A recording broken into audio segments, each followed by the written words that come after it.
Hey guys, I'm the one you lost, and we are doing something a little bit different this time. We are actually working on an artwork where typically where I draw older looking characters, this is a rare instance where I draw a very young looking character.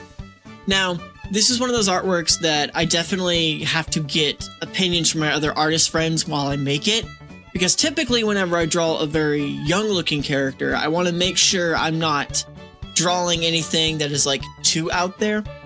For example, I typically draw stuff that can be a bit risque. Now, this is an issue because whenever you're trying to draw a character that looks younger, your goal is to make sure you're not doing that like you were previously, because it's weird. But anyway, this particular artwork, I wanted to draw the same character I've been drawing, Bae, and I want to draw her looking very small and cute, and the goal is cute. So this entire artwork, the entire point is to it be like just as adorable as I can possibly get it. So I started off with kind of like almost looking like she like shrunk, you know, still wearing the same size shirt, but then whenever she shrunk, it's like kind of, it's very baggy, and I like that. Plus, drawing baggy clothes is a whole lot of fun. Whenever I was trying to come up with the idea for the hand here, at first I couldn't really figure out what to do. I had kind of an idea, but I ended up having to get rid of that idea because what I was working on, it started off looking correct, but then slowly started to become looking like it was incorrect. So I was trying to figure out what to do with her left leg, or I guess right leg actually. So what I was doing was I kind of hid the hand a little bit, and then I realized the hand looked more like a distraction than it actually helped the composition. So I ended up changing it and having her hand rest on her knee, which looked good. Also, as I was working on this, I kept like thinking about, okay, like, do I need to add tights? Do I? And then the more I looked at it, the more I'm like, yeah, I need to add tights because I don't want weird people in my comment section on Twitter that are like, ooh, thighs, and it's like, But so I ended up adding tights in later, and I kind of had to like think about it, like, is it appropriate? Is it not appropriate? You know, questions you have to ask whenever you draw these things. So I went for large eyes, and getting the eyes to look correct was a little bit difficult. I wanted one eye closed and the other eye open, and it was like, you know, just as cute as I can get it. So typically whenever I draw eyes, I usually place them too low whenever I start out, and I have to go in and correct it later. Whenever I draw traditional artwork, this causes problems because erasers are a lot less forgiving than an eraser on a digital artwork. But overall, I think I did all right. As for the hair, I really think I'm starting to get really good at drawing hair. I'm actually very proud of how I did the hair on this one. It drapes nice and it looks good, and it adds a lot to the composition. In terms of her ears, I looked up pictures of like baby rats, and what I found was their ears are very small. So I had somebody recommend that I do the ears much like the same size so it looks like crazy, but I don't know, I felt like I wanted to be like somewhat accurate to real life. So even though that's like typically not really even a factor with anime, but I just thought like it'd look cuter with the small ears for me personally. So that's what I ended up doing. So I went for kind of the smaller like baby rat ears, which is something that I now am a really big fan of. So we have the basic idea with the line art. So what we're going to do now is we're going to start rendering and adding the base colors.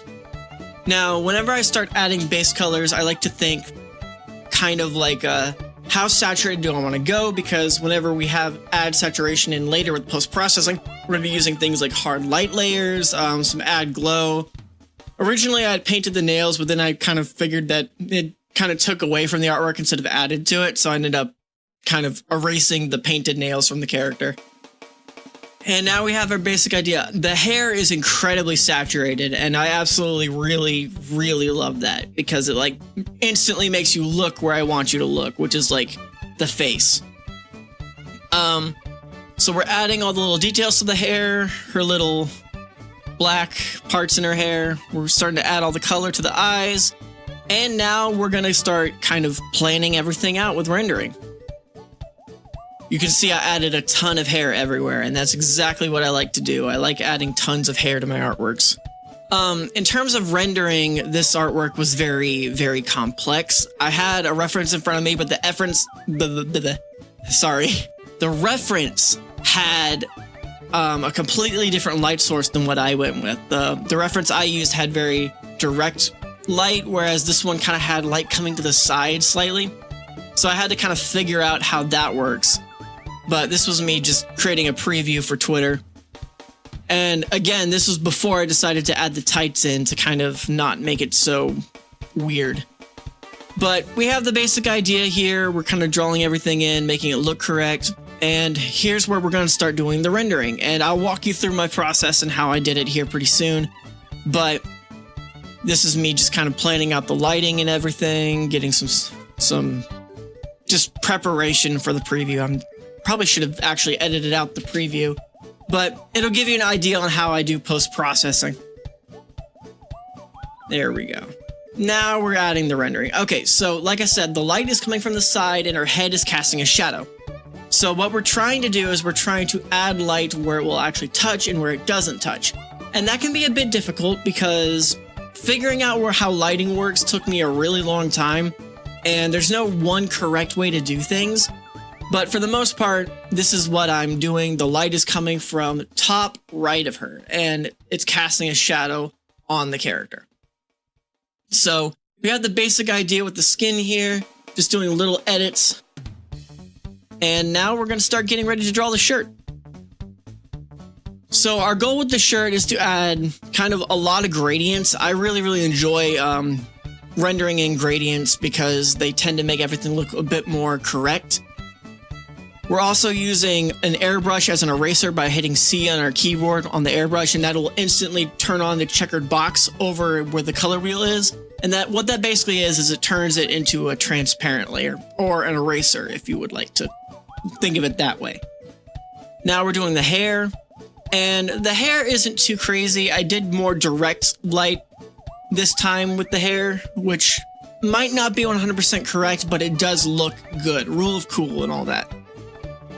So now we're adding all the little details to the hair. We're going to add the highlights in here pretty soon. You'll notice that I added kind of a blue haze where the tail meets the hair, and that's so that we can separate the tail from the hair itself. Now we're going to start working on the eyes, just adding little details. There we go. Now my eyes aren't too crazy. They're actually only like 4 layers. They're just kind of drawn in as quickly as I can. So I'm adding a little bit of like the skin tone to the shirt to kind of make it kind of look very shiny. And adding some foreground just interest. And now some add glow layers. We're adding a motion blur, some haze, and we're doing the haze over here. And finally, we're doing some post-processing, getting the colors correct, and adding kind of a film over everything. And I didn't actually record whenever I added the tights, but I did add the tights, as you can see from the final product. But if you enjoyed this video, sorry for the rambliness, but I'll see you guys next time. Bye.